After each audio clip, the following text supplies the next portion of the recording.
बॉलीवुड अभिनेत्री और dancer Nora Fatehi आज सर के चुनर गाने से जुड़े विवाद के मामले में राष्ट्रीय महिला आयोग यानी NCW के सामने पेश हुई। आयोग के समक्ष पेश होने के बाद नोरा फतेही ने कहा कि कलाकार होने के नाते उन्हें अपनी जिम्मेदारी समझनी चाहिए और यदि किसी की भी भावनाएं आहत हुई हैं तो वह इसके लिए माफी मांगती है। उन्होंने स्पष्ट किया कि उनका किसी को ठेस पहुंचाने का कोई इरादा नहीं था।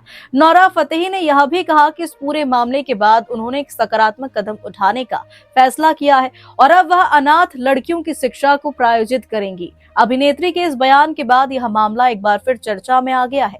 आयोग की ओर से मामले को लेकर आगे की प्रक्रिया जारी है। अभिनेत्री और डांसर नोरा फतेही आज राष्ट्रीय महिला आयोग के कार्यालय पहुंची, जहां उन्होंने सर के चुनर गाने से जुड़े विवाद के मामले में अपना पक्ष रखा। मीडिया से बातचीत के दौरान नोरा फतेही ने कहा कि वह एक जिम्मेदार कलाकार है। उनका उद्देश्य कभी भी किसी की भावनाओं को ठेस पहुंचाना नहीं था।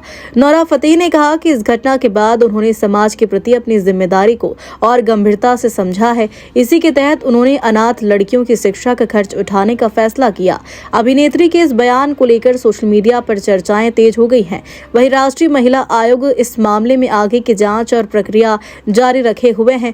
सूत्रों के मुताबिक आयोग ने इस मामले में उनसे कई महत्वपूर्ण सवाल पूछे और उनका पक्ष विस्तार से सुना। नोरा के इस सामाजिक पहल वाले फैसले को लेकर मनोरंजन जगत में भी चर्चा हो रही है और कई लोगों ने इसे सकारात्मक संदेश बताया है।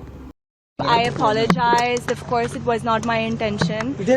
It was just a situation that I was put in, and there was no intention to offend anybody. But of course, I have to be responsible as an artist, so I definitely apologize. We've done everything in writing. They've been so kind and helpful.